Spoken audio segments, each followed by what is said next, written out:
Como foi dito logo no começo, nós vivemos nesse mundo, né? Jesus disse para que nos livraria do mal, mas o crente também muitas vezes é vítima dessa violência. E principalmente no Rio de Janeiro, nós vemos muito caso de criança, filho de crente, que às vezes são raptadas, né? Porque hoje há um grande comércio de órgãos, né? Matam as crianças apenas para tirar o órgão, e pais, né, de outros países que não têm filho, querem uma criança, as crianças são raptadas, e muitas vezes, como aconteceu, os irmãos que acompanharam a reportagem do dia atrás, de uma criança, filha de uma irmã da igreja de amor, que raptaram a criança, mas que depois foi encontrada. Então, e quantas que não são encontradas? E quantos filhos de crente que às vezes são vítimas, né, até de bala perdida? E certa vez, eu acho que eu até comentei isso na escola dominical, os irmãos conheceram o pastor Valdir Bíssico, pastor que era frequente na igreja, né, dirigia a igreja, comentava a revista Escola Dominical, escrevia livros, um homem ocupadíssimo na obra do Senhor. E um dia que chegando na sua casa, um assaltante tentou invadir sua casa, ele foi fechar o portão, ele levou um tiro e morreu. Então, o homem era crente, era justo, mas também foi vítima da violência. Então, muitas vezes o crente, como eu disse no começo, né, alguns Deus esconde, outros Deus permite que aconteça. Nós vemos isso acontecer quando Tiago e Pedro foram presos. Tiago, a Bíblia diz que ele foi morto ao fio da espada. Enquanto Pedro foi preso, Deus mandou o anjo lá e libertou a Pedro da prisão. E às vezes, quando acontece de um crente sofrer, como aconteceu com o Valdir Bíssico e outros, pode acontecer com outras pessoas, e as pessoas julgarem, né, a vida daquela pessoa, que a pessoa está andando de forma errada, a pessoa está em pecado, mas nem sempre pode até acontecer da pessoa estar em pecado, mas nem sempre é isso. É porque Deus permite que isso aconteça a justos e injustos. Queria que os irmãos lessem aí Eclesiastes, capítulo 9, verso 2.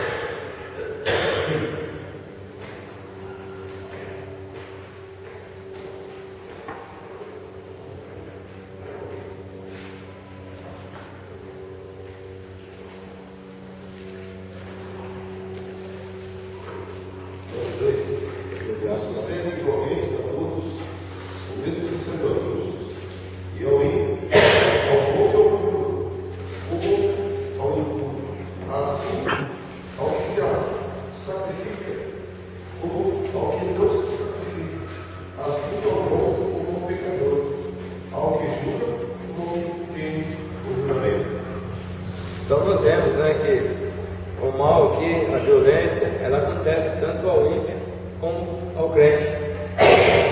Então tanto o crente como o ímpio, ele é vítima dessa violência. Agora, só que Jesus ensina, né, a termos prudência. Não é porque muitas vezes nós acreditamos que Deus nos livra do mal, que nós somos crentes e vamos ser guardados, que nós vamos deixar aí o nosso carro aberto, vamos deixar a nossa casa aberta. Jesus ensina a ter prudência. Então Deus nos guarda, que a Bíblia fala, né, que se Deus não guardar a cidade, em vão vigiam os sentinelas. Então Deus realmente guarda a nossa vida. Mas só que existe a vontade de Deus permissiva e a vontade plena de Deus. Então nem tudo que acontece é a vontade plena de Deus, mas Deus permite que aconteça. Então por isso cabe também a nós, né, de evitarmos, né, que essas coisas aconteçam. Muitos assaltos, né, por que muitas vezes a pessoa morre num assalto? Porque a pessoa reage a um assalto. Então é uma forma que a Bíblia fala, né, que não tentarás ao Senhor teu Deus. Então não é porque você é crente que você vai estar tentando a pessoa que está com uma arma em punho, porque pode acabar sendo morto. Esse dia também vi uma reportagem na televisão de um crente que foi assaltado, aí só que ele não tinha nada, e ele falando para a repórter: eu virei as costas e saí andando. Eu sigo uma crença religiosa e eu não tenho medo. E se eu morrer, eu sei quando eu vou. Ele falou assim e saiu andando, né? E o ladrão não fez nada. Ele foi bastante ousado, né? Mas também não tinha nada a perder. Mas ok, quem perde? Às vezes a família, a esposa, os filhos perdem. Então por isso que você tem que pensar não somente em si, mas pensar também na própria família. Como eu disse, né, logo no começo, que Adão e Eva, nenhum assumiu sua própria culpa, mas um acusou a outro. Então que nós possamos, né, não ser egoístas, mas pensar assim naqueles que convivem conosco. E falando aqui, como foi lido sobre muitos se encontram em tortura psicológica e assédio social. O que tem muito pegado nesses últimos dias também é uma nova onda que estão chamando de bullying, né, que já existe há muito tempo, mas a gente nunca ouvia falar no nome sobre isso. Aí o bullying, o que acontece? É um assédio que desvalorizam as pessoas. Eu até copiei aqui uma coisa falando sobre isso. Bullying é rejeição, discriminação, humilhação, desrespeito, ataca a autoestima, atinge a alma, que é a sede das emoções, e guarda traumas e faz com que a pessoa se sinta um complexo de inferioridade aos outros. Então é aquela pessoa que às vezes, né, só porque tem um óculos grossão, que eles chamam fundo de garrafa, aí fica todo mundo, né, tirando sarro, e aquela pessoa se sente inferior às outras. Ou a pessoa que é muito magrelinha, miudinha, aí a pessoa começa a desprezar. Sempre algum defeito físico acaba sendo desprezado, isso é chamado de bullying. E isso acontece muito nas escolas, acontece nas faculdades, e a pessoa acaba sendo desprezada, fica no canto, não conversa com ninguém, e isso também causa um trauma na pessoa, que ela não tem um convívio com as pessoas, ela começa a viver isolada. E isso é também um tipo de violência.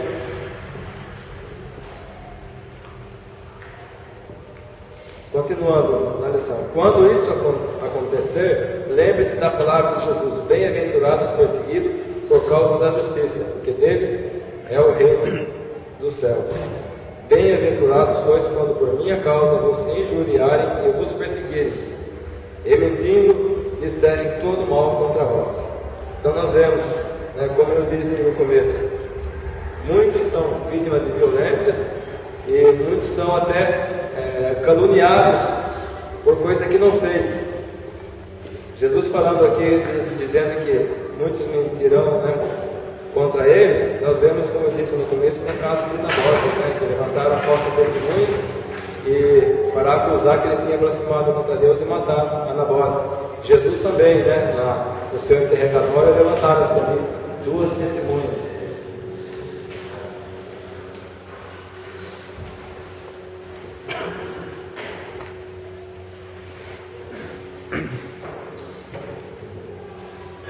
O Senhor é poderoso para transformar esse quadro e mostrar tudo o que quiser para os seus filhos.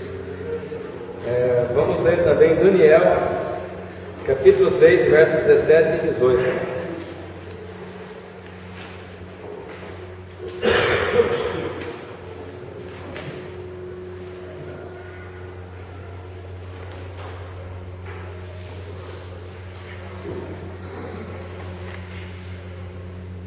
Daniel 3, 17 e 18 diz assim: Eis que o nosso Deus, a quem nós servimos, é quem nos pode livrar.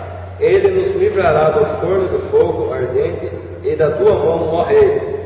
E senão, fica sabendo, ó rei, que não serviremos a teus deuses, nem adoraremos a estátua de ouro que levantaste. Então nós vemos aqui, né, 3 crentes fiéis aqui, que eles sabiam que Deus podia livrar eles.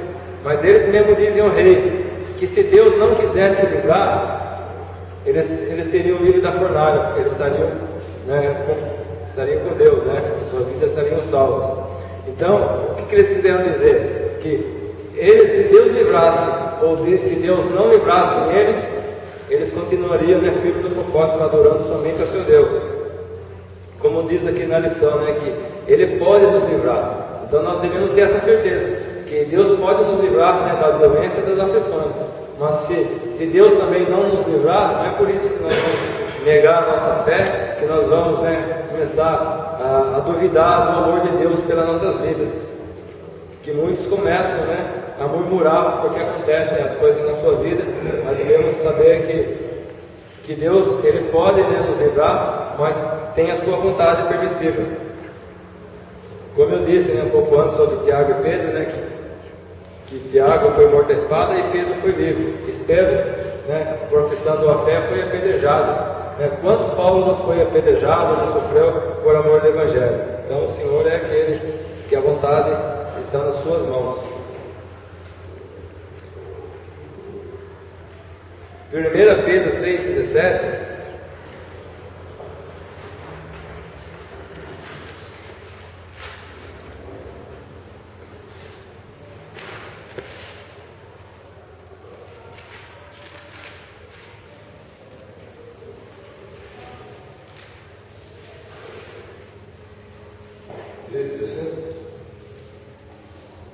Esse é a tua segunda Pedro, que é Pedro 3,17. O que melhor é que façais fazendo bem, se a vontade de Deus assim o quer, do que fazendo mal.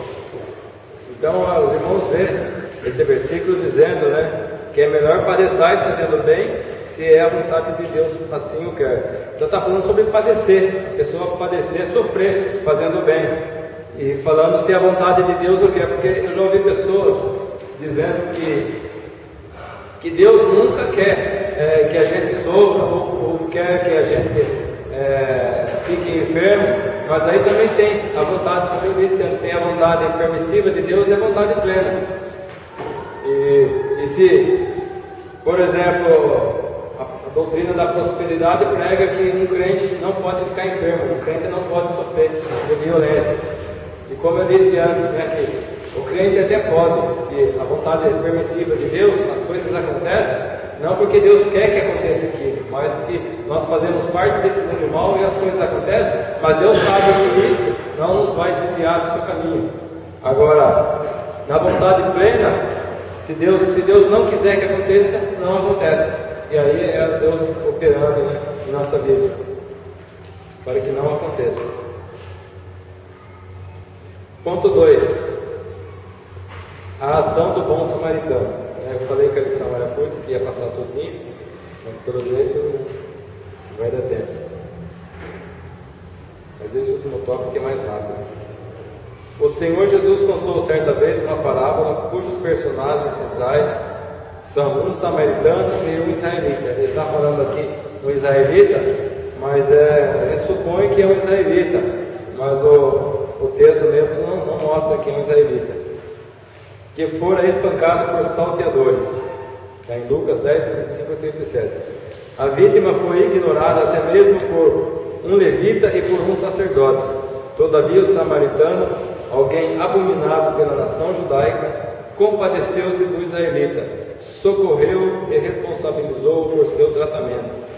Nessa parábola há uma importante mensagem para a Igreja de Cristo. Devemos cuidar e amparar as vítimas da violência. Então nós vemos que aqui aconteceu até um pouco ao contrário do que era para acontecer, porque os sacerdotes, né, que representavam o povo ali diante de Deus, e o levita, né, que eram os que faziam o trabalho no templo, que deviam socorrer, eles passaram de largo. E ali um samaritano, que como o texto está mostrando aqui na lição, que era um judeu, e os judeus, eles não suportavam os samaritanos. Está falando aqui sobre João 4,9, fala da história da mulher samaritana com Jesus, que ela se surpreendeu de Jesus sendo judeus, estando conversando com os samaritanos, porque eles não se conversavam. E agora aqui um samaritano vem socorrer uma pessoa, né, que é tido aqui como um israelita, e ainda ele tira do seu próprio bolso o seu dinheiro, que esse dinheiro equivalia a 2 dias de trabalho, que podia pagar até 2 meses de estadia numa hospedaria. Então, ele usou seus próprios recursos para ajudar ali uma pessoa que ignoravam, né, que desprezavam eles. E assim a igreja, né, deve agir. Como está dizendo aqui, devemos cuidar e amparar as vítimas da violência. Então devemos olhar sem olhar, né, a quem. Embora a Bíblia ensine, né, que nós devemos ajudar principalmente os domésticos na fé, mas a nossa ajuda tem que estender a todos, né, que precisarem. E a maneira de fazer isso é socorrer essas pessoas que muitas vezes tem uma irmã que é vizinha de uma mulher que está sofrendo